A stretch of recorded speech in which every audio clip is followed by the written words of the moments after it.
if you're making choices, strategic choices, and the alternative to the one you picked is stupid, then that's not a strategic choice. Welcome to The Thinking Leader, brought to you by Red Team Thinking. Bad leaders react, good leaders plan, and great leaders think. Each week, you'll get new ideas and insights from business executives, military experts, and innovative thought leaders to help you lead more effectively and better navigate your complex world.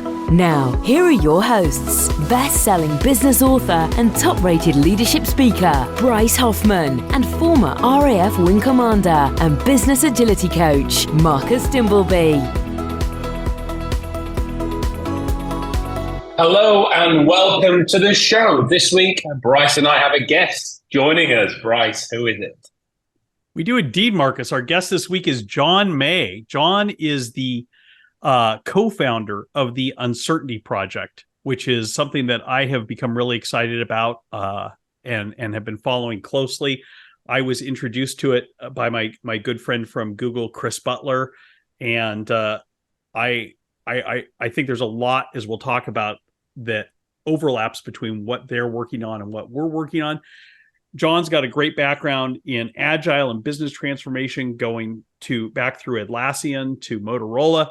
Tell us a little bit about the Uncertainty Project. So it's a community-led collection of all the great stuff that we're seeing emerge around decision-making. So I've known Kyle for a good, 6-7 years now. And this is Kyle Bird for folks. Kyle Bird, yeah. And we're both voracious readers. We love to see kind of the new ideas that are percolating. And we both came out of the space of helping enterprises try to connect their strategy to their execution. And this goes under a lot of different names, ranging from business transformation to scaled agile.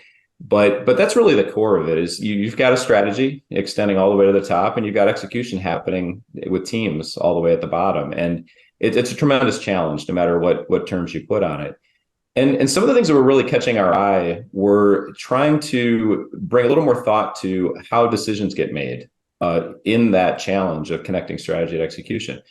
And, for a lot of us, Daniel Kahneman's Thinking Fast and Slow was kind of in our learning journeys, that was kind of a common thread where all of us just really had to take mind-blowing. Exactly. Mind-blowing. And thinking about how you think, so many people have said that was the time I had to take a step back and really start to kind of revisit a lot of the assumptions and the way I've approached what I do. And we recognize that with that and everything that's been following around really starting to study decision-making as a practice, it's just really exciting. And I think for a lot of us that have been in this space for upwards of a decade or more, there's been some nagging issues. And a lot of that comes down to where are the decisions getting made, especially strategic decisions, and especially in this VUCA world. I know you guys talk about that a lot here. Strategic decisions as you're navigating uncertainty. So that's really the heart of what we're trying to do at the Uncertainty Project, is try to bring some of those great ideas that all of us are kind of sifting through and bring a community together to say, here's what we're finding, tell us what you're finding, and then trying to make it practical, help people start to take these as building blocks and get closer to what we call a decision architecture, which is ultimately deciding how you decide. I love that.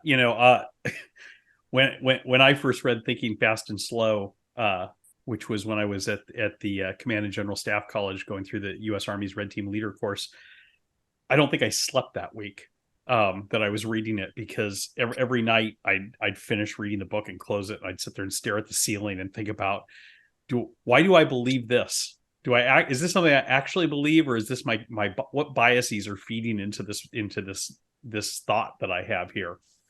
And it was both mind expanding and terrifying to me to learn all of the different ways that our brains delude us into thinking that we are thinking when we're actually just rearranging our prejudices or rearranging our biases, however you want to look at it. So I love It's funny, Bryce. My experience with that book too, I wasn't ready for it when I bought it. So it's funny. I've got a bookmark in there from a flight I took. I was traveling to Asia at the time, and I bought it ready for the long flight. And And I got a ways into it, but to your point, it's mind blowing, and it's something that really requires you to sit back and think about how, make sense of it all. So it took me years to come back to it.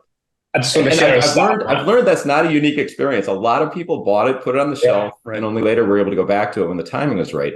And that's a big part of, I think what we're feeling like the timing is right now. A lot of people are engaging these conversations around how they make decisions. The importance of it has seemingly been growing, and bringing a practice-based approach to it. It's been really fun to see the response. I just want to share a stat on that book. Amazon released some data from Kindle. It's one of the highest purchased books, but one of the most unfinished. And again, really? not because it's not because it's a bad book, because as you say, everyone gets to read it and then gets a part of the way through and stops and goes, right, I've got to go back all the way and start again and totally. Yeah, well, I think it's terrifying for a lot of people. It's interesting. I think when after I read the book, like I said, I was going through the Army's Red Team Leader course at the time, and then after we finished the book, we watched the wonderful interview that Kahneman did with the yet to be discredited Charlie Rose on PBS, and which is a fascinating interview if you have an opportunity to watch it. And at the end of the interview, after they've been talking about all these different biases and heuristics and the ways that our brains, take shortcuts and stuff, Charlie Rose ends the interview after an hour by saying, "Dr. Kahneman, is there any hope for humanity?" And he says, "I don't think so." and I think that's why people don't finish the book, is because, he just shakes his head and says, "I don't think so." And it's like, wow. And on that sunny thought, but I mean, look at everything that's happened since that interview, which was back in I don't know when it was, but it was before 2015. And since the book came out, I think we'd have to conclude that his pessimism was well-founded. Yeah. Definitely.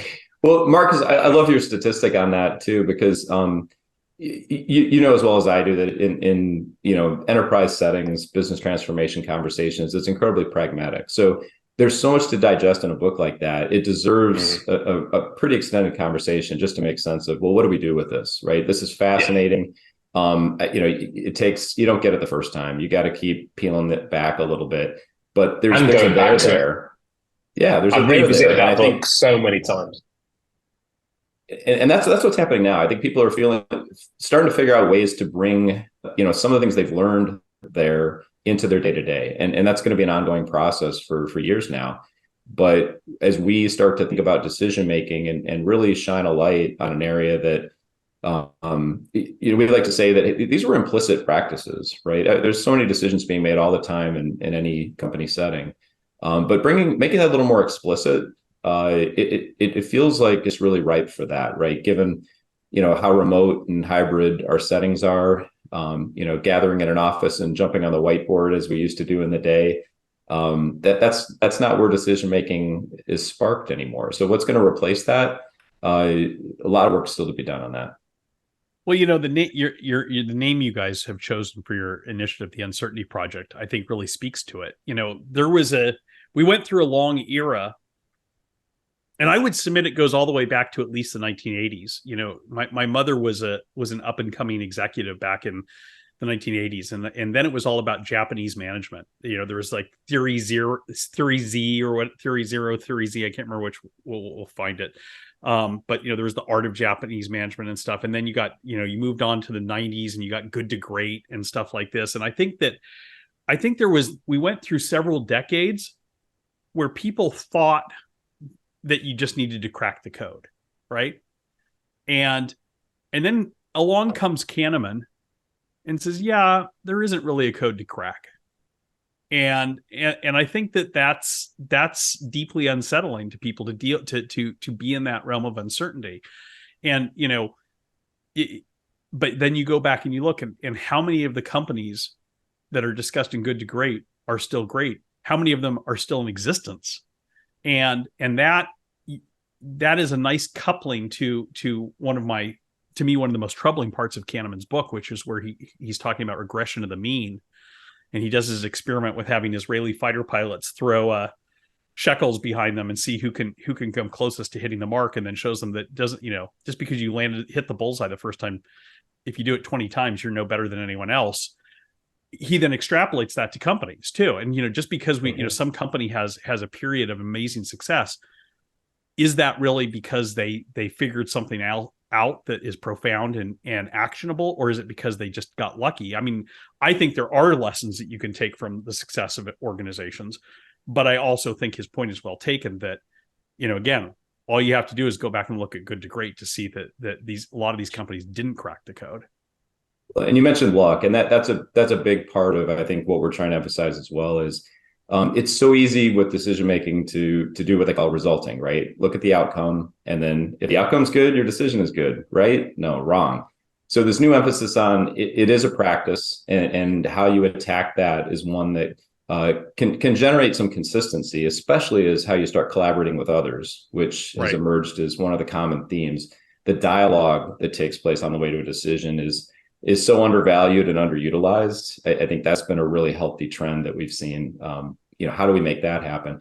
But then at the end of the day, to your point, luck plays a big role. And whether you're looking at a corporate level or even, somewhere you're making a decision just for the next quarter, there's a lot that's not in your control, and not that there's a lot that's not in your influence. So bringing decision making as a practice, bringing a decision architecture, you can stand behind and feel good. You can sleep well at night, knowing that you applied a great practice to the challenge at hand, even if things maybe don't go your way because the world's crazy, right? Right. So, and that's what's critical. I just want to just hit a point on there. I remember talking to the founders of Airbnb. I mean, let's look at what happened there. These are brilliant guys, undoubtedly. But if you distill this down, this begins with, a couple of guys looking at the fact there's this major tech conference happening in San Francisco. All the hotel rooms are sold out.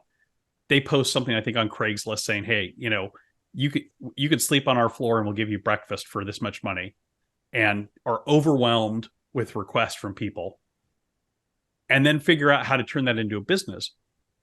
If they, if they weren't there if they hadn't read the articles about how all the hotels were filling up during this tech conference, if they had not been in San Francisco there, they still would have been brilliant guys, but would they have created Airbnb?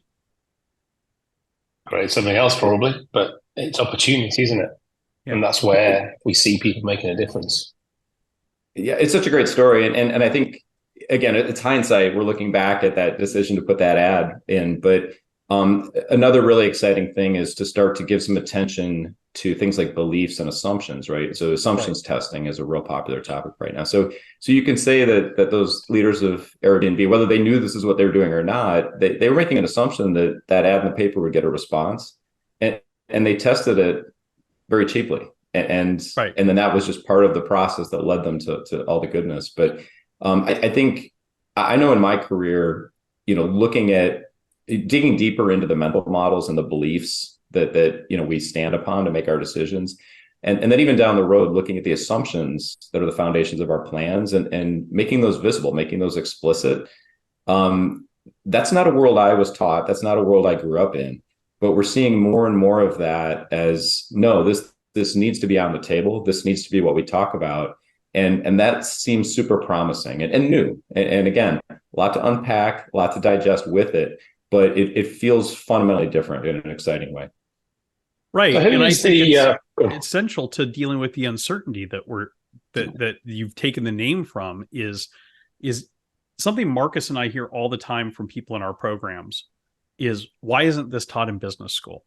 Why isn't this taught in high school? Why isn't this taught in secondary school? And that's because I think there is this awareness that the tools, the techniques, the ways of looking at things, ways of making decisions that we are taught are just not well suited for the level of uncertainty, the level of ambiguity, the level of complexity that exists in the world today. I think there's a real paradox. Yeah, go ahead, Marcus. Yeah, I think there's a real paradox with this and the whole agile arena, because we're talking about strategy to execution. we're talking about decision making as a practice, and something we talk about is devolved decision making. How do you, as the executive, push that decision making down? And if we're talking about uncertainty, then we're working in that complex domain of connecting, where we need emergent practice, where we have to test and learn. But the paradox for me is that the executive want clarity, they want certainty, and they're trying to drive that through, but into an uncertain environment where you want to push that capability down to make decisions at the front line where things are happening quickly. But because they don't understand that level of uncertainty, they pull back on the reins and keep the decision making at the top. That never cascades down to the front line where we know it can be more effective, mission command, staff, and the military. So how are you seeing the strategy to execution manifesting, and who is the uncertainty project for and focused at? Well, we're definitely trying to bring this decision-making conversation back to strategy, and that cascade you described. I mean, think about it. We were all trained kind of in linear thinking models. Let's pull a lever and let's watch that cascade, as you described it, flow all the way down. But I think what we're sensing now is it takes a lot of humility for a leader to say, I am working in a complex system. This is a complex adaptive system that I'm overseeing. And your approach to trying to lead within that and drive change within that has to be different. And we're just on the cusp of that understanding of what that implies. So we're caught still with a lot of leaders that are very good at what they do, but the mental models they grew up with and what made them successful are different than what we're talking about within the uncertainty project. And the humility it's going to take for somebody to say, I can still lead, I can still influence, but it's going to take a very different shape. And it's not nearly as direct. This will take a long time, if ever, to start to really. And this ties in, this ties in with transformational leadership, doesn't it, Bryce? That we were talking about last week, and you were talking about with the Army, that this leadership as a collective capability now has to transform. While we're doing agile transformations and digital transformations and organizational transformation, the number one reason why agile transformations are failing is because of leadership. And again, the irony of this is that I thought that leadership itself isn't transforming. And I think a great word you said there, John, humility. How many leaders and executives today actually have the humility to A, recognize this, but B, then do something about it, to accept it and shift their own capabilities, to unlearn, which Barry and Riley talks about, unlearn a lot of those old school behaviors and the old school teachings, and then learn new stuff. And which is hopefully what the Uncertainty Project is providing that understanding of. So there's another word that I would throw in there besides humility, which is courage. And, because I think most leaders are deeply insecure at a certain level. There's a lot of imposter syndrome. There's a lot of uncertainty about whether I come across as a good leader or not, an effective leader. And I think that people who are coming from that position of insecurity as leaders feel the need to have all the answers, feel the need to stand up and tell people what to do, because they're trying to mask the fact that they're not really sure that they should be there. Whereas you look at the most confident leaders, the most secure leaders, these are the people who are comfortable saying, right, team, here's the problem, here's the challenge that we need to deal with. What are your best ideas? Let's discuss this. Because they know that they don't lose anything by asking, and that they in fact gain a lot by asking the questions. And then their job becomes synthesizing the discussion, moving the discussion from divergent thinking to convergent thinking, driving things to a decision, and then clearing away like an icebreaker for that decision to be implemented. And that is courage. That's a courageous act. And so I think it's courage and humility that's required. Yeah, I couldn't agree more. We talk about the courage to say, I don't know, right? We've got some principles up on the Uncertainty Project, and one of them is to normalize I don't know, because acknowledging the uncertainty is a critical step to being able to open the door to a lot of these new refinements of practice that we're trying to talk about. And it flies in the face. I mean, Bryce, you've written some great biographies of great leaders, but think about that shelf of books, right? These are great strategic thinkers that are bold. Sometimes they fly in the face of convention. They, how collaborative they are. Some do, some don't. And it's a model we've all grown up with, and we think of a bold leader. That's what courage means, I guess, if you read the books. And this idea of bringing decision making into more of a practice, more of a collaborative activity, such that you can decentralize it, like Bryce was saying. This will drive some unlearning, and I think honestly, if we peel it back, we'll see that these great leaders that we've read all these biographies about, they were probably doing this anyway. Right. I mean, that's one of the points that I made in the book Red Teaming, is that if you look at Steve Jobs, if you look at someone like that, they're natural red teamers. They're looking at things with a contrarian eye. They're asking the tough questions. They're not willing to just accept because as an answer. And they're forcing their teams to justify decisions rather than just to go with whoever speaks the most eloquently, whoever speaks the most powerfully on this.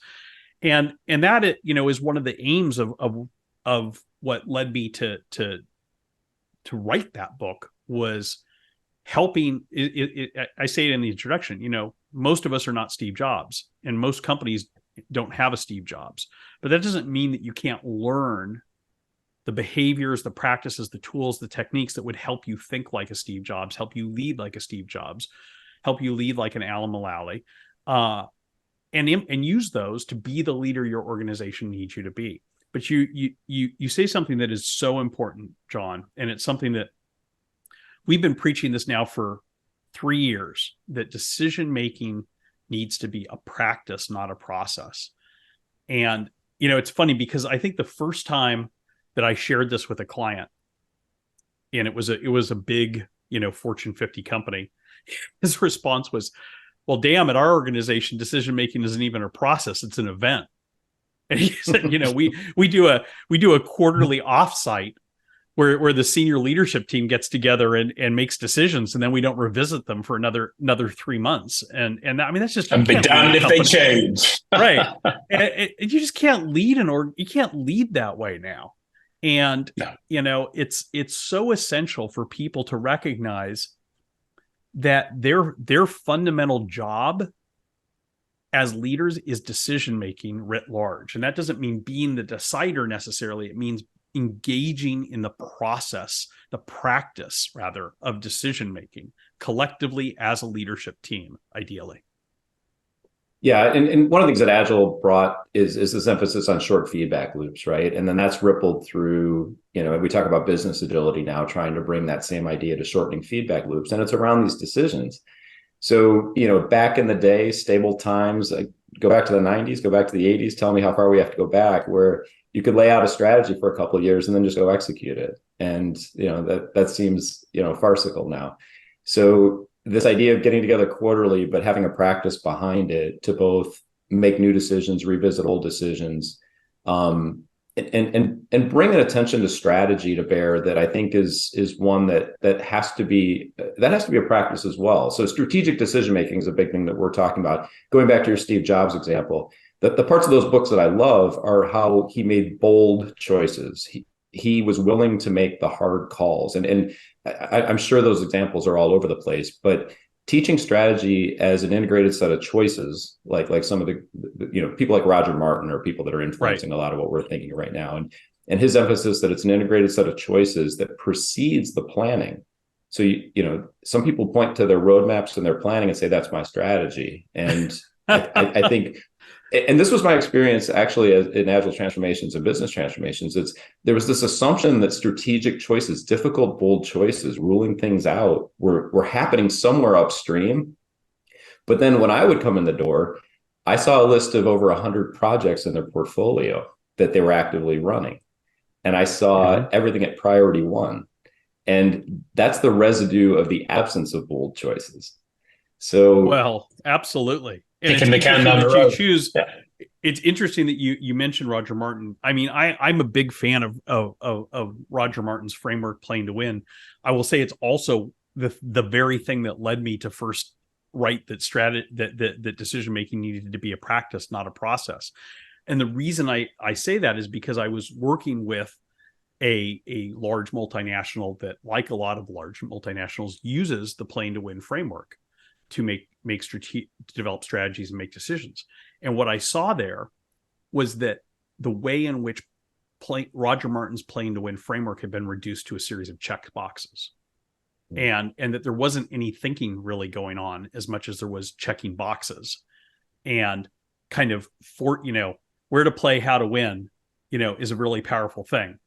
But if it just becomes a cookie cutter, if it just becomes a kabuki dance where you've already decided where you want to play and you make up a rationale that fits into the box on the template to justify it, and there's no discussion about whether that's true or not. It's simply, did we fill in that box on the playing to win, flow chart? Yes, we did. Okay, let's move on to the next box. And that's what happens to the best decision-making processes, is they over time become checklist. And, one of the reasons why the U.S. Army developed decision support red teaming was to overcome the deficiencies in the military decision-making process. MDMP is a great process, as we've talked about on the show before. The problem is the way it's used is actually abusing that process. And the key area there is, one of the great virtues of MDMP is you come up with a course of action, you then have to stop and come up with 2 other courses of action and weigh the 3 of them together to pick the right one. But 99% of the time, under the cosh of speed, what happens is people satisfice, they pick their choice of action, and then they spend about 60 seconds kind of with 2 ridiculous ideas to fill in to the other 2 boxes. And then they show it to the commander and say, look, I came up with 2 other courses of action. I think this is the right one. And the commander says, well, duh, the others are totally unworkable. And then they go and do that. It totally defeats the purpose that it was created for, though. And that's why it got to the point in the military where they said, we need a second set of eyes on this to actually say, is there another course of action? What are we choosing not to do? Yeah, that's we've been pointing at kind of the complacency of decision making. If you aren't diverging before you converge, it seems efficient, but you're missing out on something. And then your point about kind of a silly alternative. Roger Martin, he was on a podcast last week, and he said, look, if you're making choices, strategic choices, and the alternative to the one you picked is stupid, then that's not a strategic choice. These are choices. These are all good choices, right? And whether you are able to, make a call, defend your choice. And then the other thing, like Chris Butler has written some things on even overstatements that I love. This idea, look, there are 2 good things, and I need to clearly communicate that I will prefer this even over this other good thing. And using that as a way to communicate strategic intent, but leave so much open to decentralized decision-making for the people that are reading your even overstatement. So powerful little actionable techniques like that, that's the bread and butter of the Uncertainty Project. We're seeking those out and trying to help people understand how to put those into use to their day-to-day. I think what those are, you're almost setting principles for decision-making. Because decision-making is hard. And if you do want to cascade and devolve that capability, then if those individuals in receipt of that power, who often don't want it, they don't want to make those tough calls. But if you've given them a set of principles with which to fall back on, even over, it's a really clear thing that they can,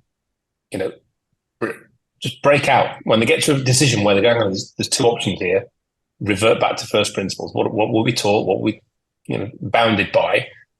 And I think this is where, again, decision support red teaming, the clue's in the name, this is to support decision-making because it needs to be. Decision-making is really hard, even more so in today's, contested and convoluted world that we're in. There's a lot of confusion. Everywhere's lacking courage to make the right decisions. So any support that you can have to make a decision should be welcomed with open arms at whatever level you sit at. And if you're hubristic enough to think you don't need that, then you're going to go off a cliff. But if you've got a set of tools and techniques, a set of principles, or a capability through your people to make a better decision, then you are a fool if you don't maximize the utility of that capability. This is good stuff. Let's take a short break here. When we come back, I'd like to transform our conversation a little bit more into the specific realm of agile and business transformation. Stay tuned. Hey folks, Bryce here. If you're listening to this and you're liking what you're hearing and you're wondering, am I a red team thinker? We have an easy way for you to find out. Just go to the show notes, click on the link there to our free assessment to find out if you are a red team thinker and what you can do to think more effectively, to lead more effectively, and to make better decisions faster in your complex world. Like I said, the link is in the show notes, or you can simply go to our website, redteamthinking.com. Check it out. I can't wait to see how you score. So, welcome back. John, you and I both have a long background in Agile and Agile transformations, yours way longer than mine. Let's dive in. Let's talk about how you've seen Agile evolve, because you were in the days of the manifesto, the software-driven Agile, which is what it was intended for, but it's clearly evolved over that last 2 decades now. What's your perspective on that? Well, the essence of it is the feedback loops. I mentioned this before. So yeah, back as I was a young software developer, Kent Beck published Extreme Programming, which was a super practical way to get in there and it shook up the way you approached pulling a team together and writing code. And that was fantastic. But I joke that, why did he have to put the word extreme on it? I was sitting in Motorola where, you couldn't have a more conservative, quality focused culture, and trying to sell anything called extreme into that culture was a very hard road. And that was the road I was on. As just a funny story, when Dean Leffingwell decided to call his scaled Agile frameworks SAFE. I do believe it was a direct response to that. He knew he could get in the door of enterprise with something called SAFE in a way that Kent could. And he's done that very well. Yeah. Yeah. So trying that out, and then also it was not a great fit. I was working with we were building software that supported private networks. These were police radios that were expanding into nationwide networks back in the 90s. So definitely a system engineering context where there were products within the systems, software within the products, but being trained as an electrical engineer and living in system engineering context, that importance of system thinking was never far away. And I think that was an important learning for me too, is looking at whatever you're up to as part of a larger system. And then as Agile started to scale and we saw what works well for a team, you can't just throw 3 or 4 teams together and expect everything to work out. That's where everybody started talking about alignment challenges, right? How do we connect strategy execution? I've empowered my team. They're autonomous, but now I've got one going north, one going south, one going east, and one going west. What do you have to say about that? And those became the challenges that we tackled for another 10 years, is how do we bring just enough practice, just enough collaboration aids, if you will, so that these teams and the leaders that are trying to make decisions to guide these teams can keep their sanity. And we're still working with that today. But this sweet spot here of empowered teams and clearly communicated strategic intent from leadership, that's why I'm so bullish on a lot of this decision-making content. I think clearly communicated decisions that are put together collaboratively, reaching out across and down into the organization, it really can help scratch some of these itches, some of these challenges that always plagued us with the Agile transformations as we took them to scale. That's really interesting. I think we talk about the 3 C's, which is about to evolve to the 4 C's, but the first C is clarity. And one of the things I've always seen as a problem within Agile transformations is, as you said, you start to scale. The scaling element is normally the teams. So you're scaling the number of teams, which is normally across and up a little bit, but you're not scaling up across the whole organization and into business and into the executive level.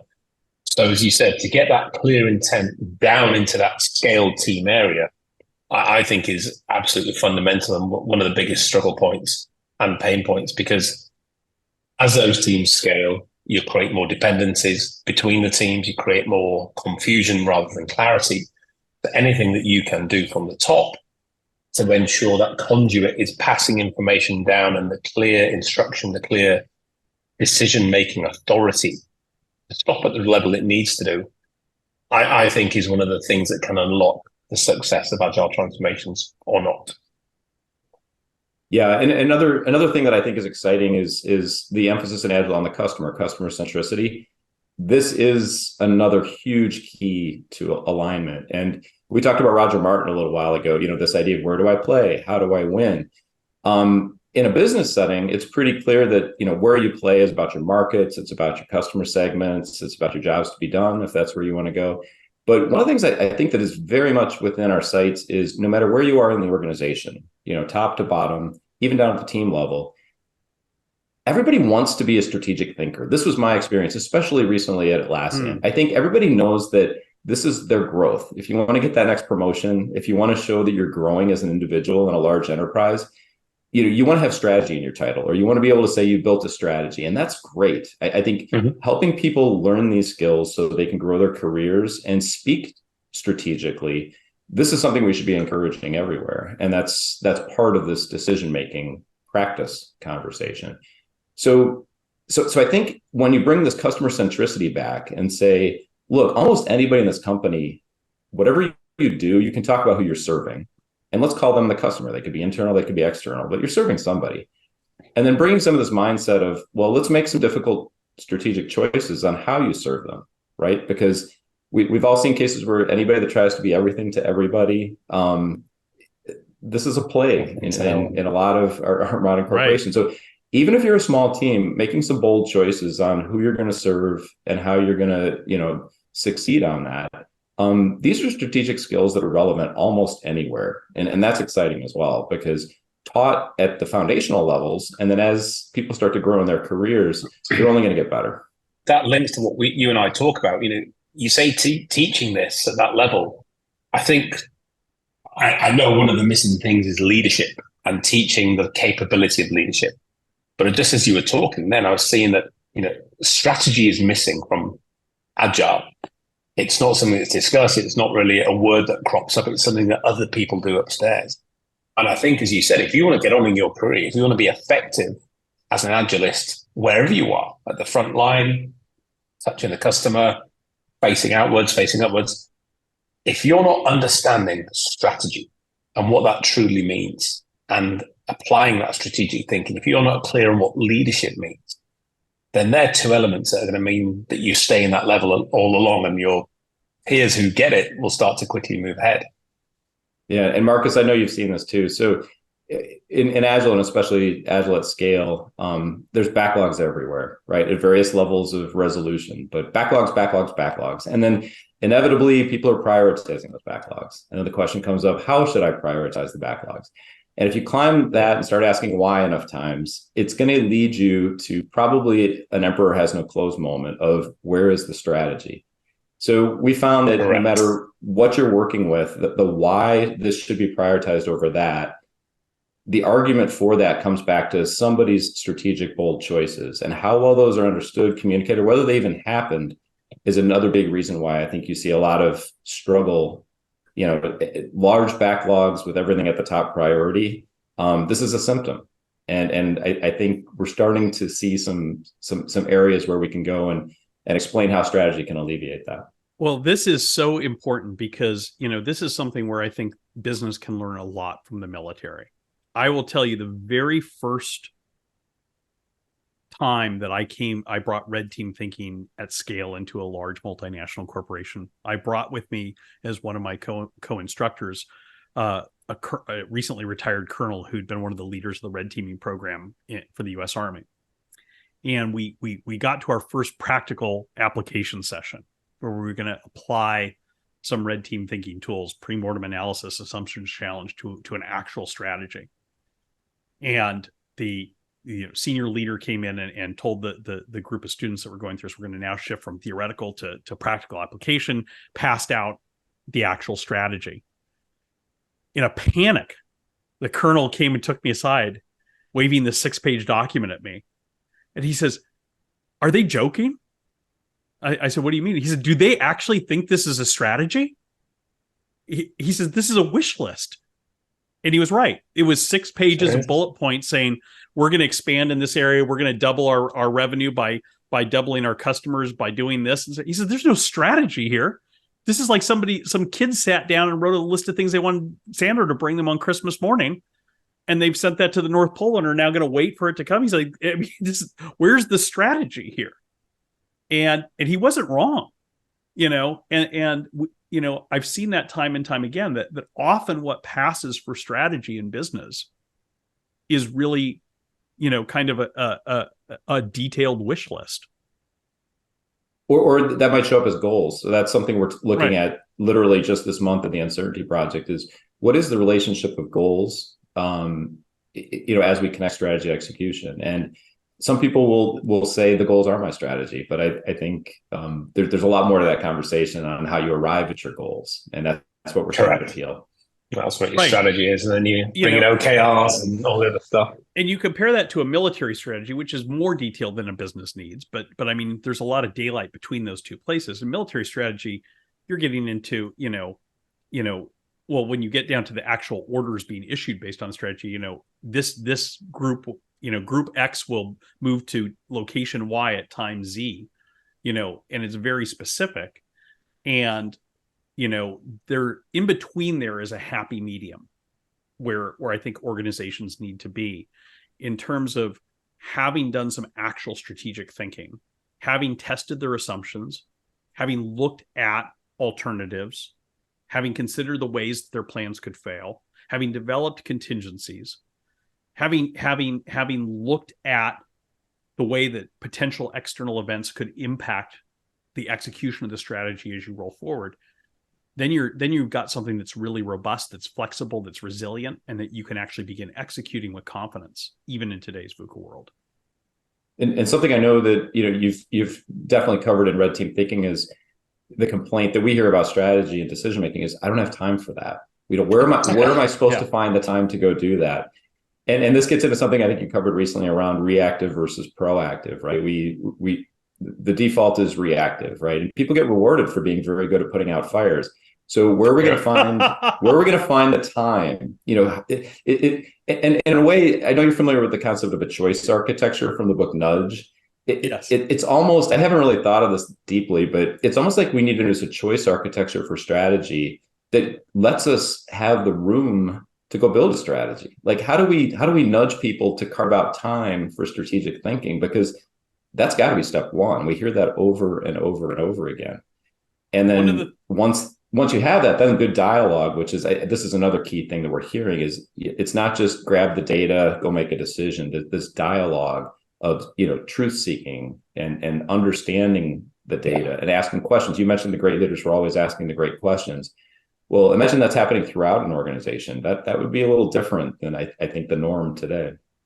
Absolutely. And, one of the things that, I love that you said putting out fires, because this is something we talk about all the time. When we go into an organization, one of the conversations I like to have with senior leaders is, so tell me what you guys are really good at. What is your superpower?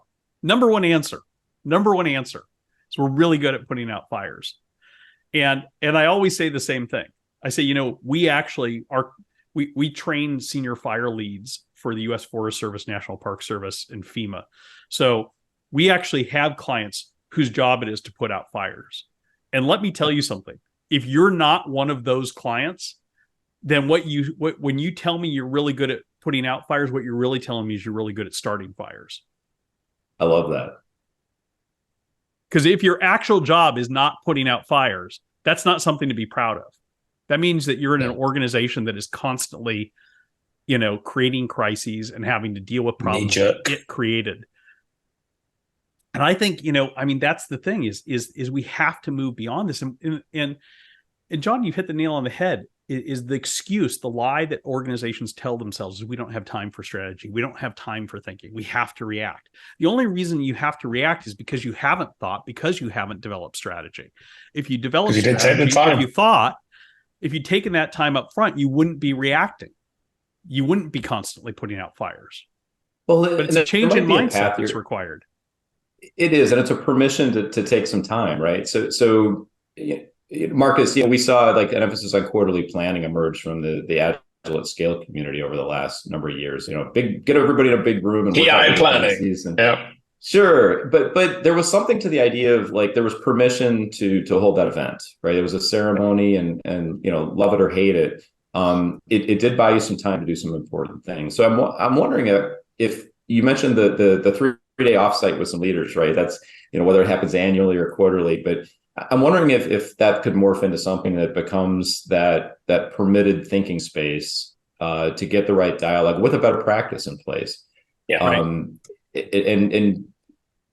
There has to be something that puts that structure around. This is where we think, and otherwise we do know how the day and the week get away from us. Well, that's one of the things. I attended several big room planning sessions quarterly, and when you get a lot of people together and they fall flat on their face, that's a lot of time, effort, and money wasted. And that was one of my proposals, was instead of doing big room planning, let's first do big room thinking. If we've got a day put aside, again, permission to take a day, let's do a day or half day the week before for big room thinking, and then a half day for big room planning. And trust me, that half day of planning, you will achieve everything you would achieve in that day and a lot more, because you spent the other half thinking. But the minute you don't do that and you put straight people into a room about planning, they're diving into solutioneering. They're satisficing. They're not stopping and thinking. They're going with, as Bryce used the word earlier, the cosh of speed. Got to get stuff done. We're all double busy. And we don't allow ourselves to just slow down to speed up. But if you force that, and again, this goes back to how do you change mindset? You change behaviors. That behavioral shift is big room thinking first, big room planning to follow, then execute accordingly with the plans that come out of that. And it works. Bryce, you mentioned firefighting. A close cousin of that is the get shit done mentality. Yeah. And so I was indoctrinated in lean, all the way back to my college days. And one of my favorite ideas from there is maximize the work not done. And I think your thinking planning, or your thinking room concept, Marcus, this is where they could really start to say, hey, out of these gigantic backlogs we're all dragging with us quarter to quarter to quarter, every time, how do we maximize the work not done with some bold strategic choices? And that would be a game changer. Right. But again, it can't be a bunch of stale pale males, going to a golf course somewhere and, smoking cigars while they talk about strategy. It has to be something that is rigorous. It has to be something that is challenging. It has to be something that is focused and leads to an outcome. And it's got to leverage this new distributed workforce, right? So I think we've all seen how a Slack channel can get you communicating, but the structure and it doesn't add up to what we're talking about here. Yeah. But that same communication path could be leveraged into a practice like we're talking about. And now, your distributed workforce, you're leveraging them pretty effectively for these purposes. I think you said it, Bryce. We need tools and techniques to do this. And I think if you I'm just casting mine back now. When I was doing this, if I'd have had the tools and techniques that we've got, if I was able to red team my backlog as effectively as we red team problems and strategies, then you could have really made that backlog a focused capability with clear priorities. Not, he said, everything's number one priority. Everywhere I go, I spent 18 months in oil and gas not too long ago, and everything was a number one priority.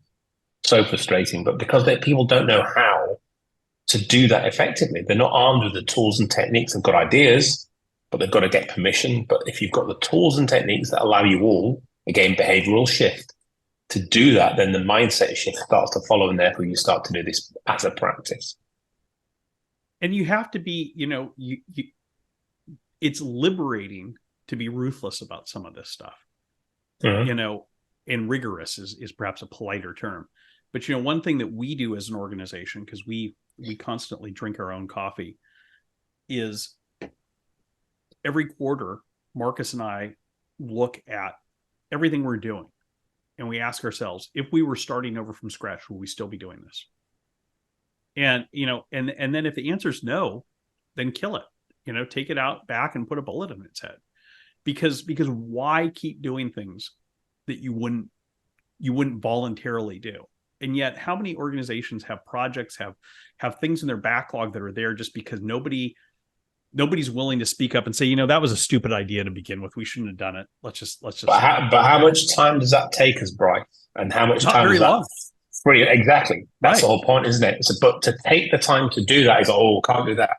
But then the evidence, the proof's in the pudding, the free time that we then get by not doing stupid shit that we shouldn't be doing anymore is 10x. It's like that great feeling of doing it. It's like when you clean out your drawers, isn't it? There's nothing better than going in your wardrobe and cleaning it all out, and then wow, the satisfaction you feel. And then when you go and use your wardrobe again, you quickly find things, you're saving time, you're more effective. So taking that time to do these things, as you said, everyone knows this. Everybody wants to do it, but either they can't speak up through fear, they don't have the permission, they're getting whipped to keep on that hamster wheel. It's a real dilemma. So I'm hoping the Uncertainty Project is going to really unlock some of these capabilities. There's a real, you know what you got to do here? I just got to throw this in. You got to KonMari your backlog. What's that mean? KonMari, fill me in. John knows what I'm talking about. You have served me well. Thank you for your contributions. Now here's the trash bin. Marie Kondo is a Japanese organization expert who comes in and teaches people how to organize their houses and Mr. Feng Shui. What was the name of her book? The Life-Changing Magic of I have to look it up. I'm having a mental blank here, but her fundamental thesis is that she encourages you every year to take out everything you own in your house and ask yourself, does this still bring me joy? And if the answer is no, as John said, does that include your children? She talks about when she did it with one of her clients, that the client decided that her husband no longer brought her joy and she got a divorce. but you hold everything in your hand and you say, is this still bring me joy? And if the answer is no, you get rid of it. You thank it for its service. But I mean, seriously, you need to do that professionally too. You need to go through and look, why is this in my backlog? Is it something that really needs to be done? Or is it a legacy of something that we thought was a good idea that we've moved on beyond, but it's still sitting there and weighing us down? Yeah. There's one more point about the ruthlessness though. And I think one of the important topics we see around decision-making is prepare to be wrong, right? So this idea of this is my choice today, but I reserve the right with new information to revisit this decision. So whether you're throwing out your objects around the house, you might go buy it later on Amazon because you realize you actually wanted it. But more often than not, like, look, this is the bold choice I'm going to make today.